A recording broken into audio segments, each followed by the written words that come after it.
Hey everybody, Jim Perry here. I'm out for a walk at a favorite park. Today's video is an update about what I consider to be my most significant find while metal detecting last year. An item that I found right here. Significant not only because of the history it holds, but because of the research it allowed me to do to learn more about the man that it represents, and the opportunity it gave me to share that man's story with the community, a man that many have completely forgotten even existed long ago. Take a look. So this is what I just dug up. It was maybe 4 or 5 inches down. Glad I didn't really clip it with my shovel and damage it at all. Let me see if I can get it where the sun is shining on it. Absolutely gorgeous. Very, very heavy piece.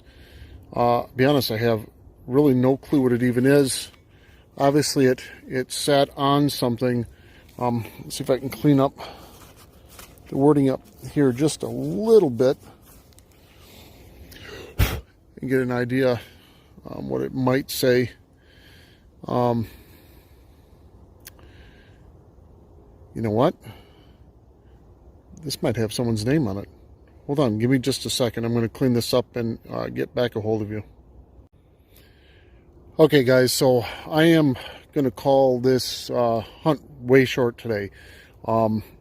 There is a name on the back of this. And I don't know if you can see, over here there is a cemetery here in town. And this actually does have a private's name on it. It is an American Legion.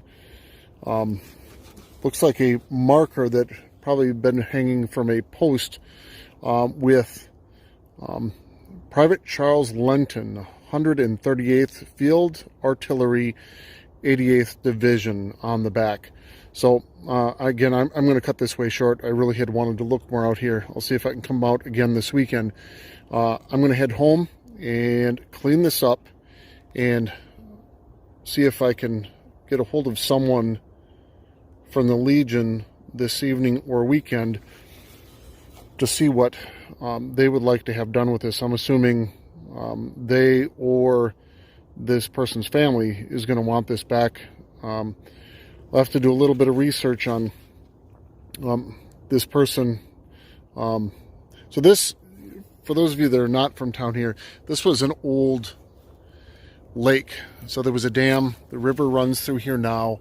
And just past the bridge down there is where the dam was, where Cusson's Mill was. So this actually was underwater for from the year about 1853 up until just after I graduated from high school in 1989. It's probably 3 or 4 years later, so 1992, 1993 maybe, is when the dam broke and the state of Minnesota and Stewartville decided to let this become a natural park and for the river to flow through it again. So I'm feeling like I want to get home. I'd like to get this cleaned up. I'll get a few more pictures there and I'll add those to this video. But I'm going to start kind of the process of getting hold of the American Legion this evening and see what they would like done with this marker. So I went home immediately after finding that marker with a lot of questions. One, what was the marker for? It didn't take long for me to realize it was a graveside marker. 2, who was Private Charles Lenton? We'll get to that in a bit. 3, how did that marker end up over here? And my theory very quickly was we are really not very many yards away from the cemetery where it turns out Private Charles Lenton is buried. My theory is that it was stolen from there, thrown into the lake. The lake bed here flooded very often and probably moved back and forth through the area where it settled for me to find years later. The most important of those questions being, who exactly was Private Charles Lenton and what was his story? So I reached out to some people in town here that I felt might be able to help me, and within hours I was provided a name and a phone number of a woman who now lives in Wisconsin. Margaret Lenton Hale lived in Stewartville in the 1950s and wrote a couple of books about growing up on a street not far from here. Over the next hour, she told me stories about her great-great-uncle that she had learned from other relatives of hers. This is information that I never would have been able to learn without a very personal phone call. At the end of the call, Margaret told me how glad she was that this marker was found, because it would allow our community to relearn the story of a local hero and to not forget the sacrifice that he made for us as a community and as Americans.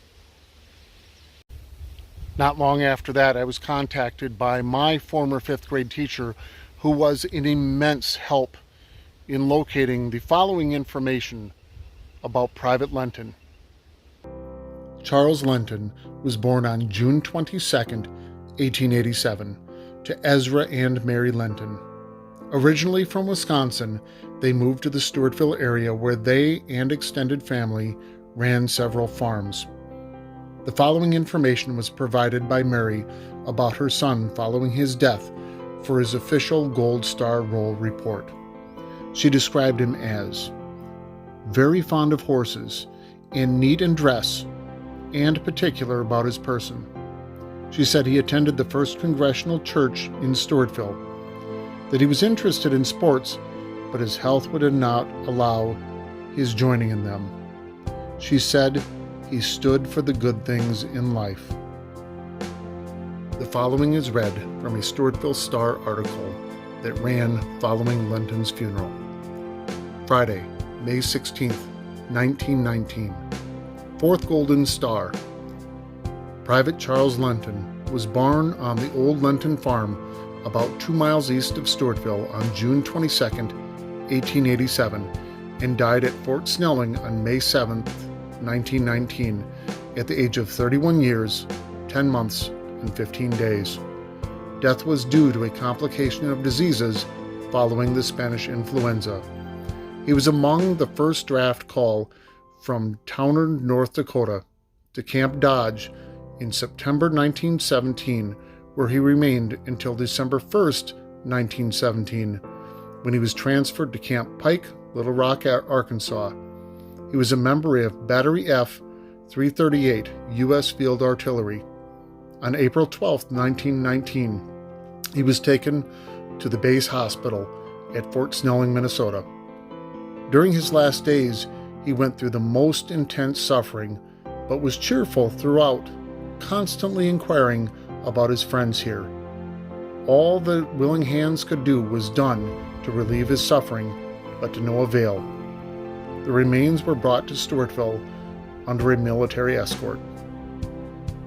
Besides his mother, who was at his bedside when the end came, he leaves to mourn his departure 3 brothers and 2 sisters.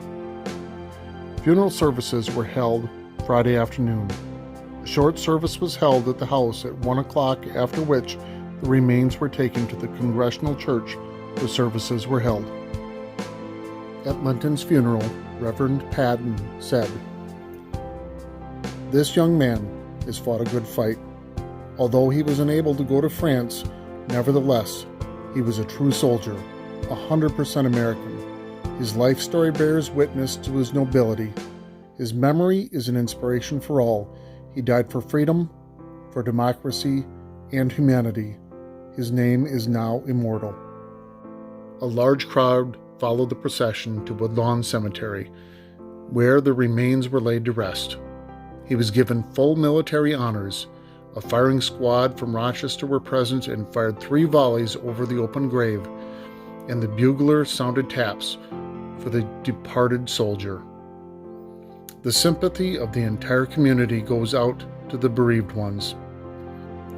The business places of our city were closed from 1 to 3 o'clock out of respect for its soldier lad, and the present Star editor is pleased to be able this week to give honor, as best a home newspaper can, to the 4th soldier lad of our city to give up his life in the highest duty for his country, in these instances for the world. As I was learning more about Charles Lenton's life, more and more people became interested in learning about it as well. The city of Stewartville invited me to speak at their Veterans Day celebration the next week. It was an honor not only to share the marker with our community, but to share a bit of what I had learned of Charles Lenton's life with them as well.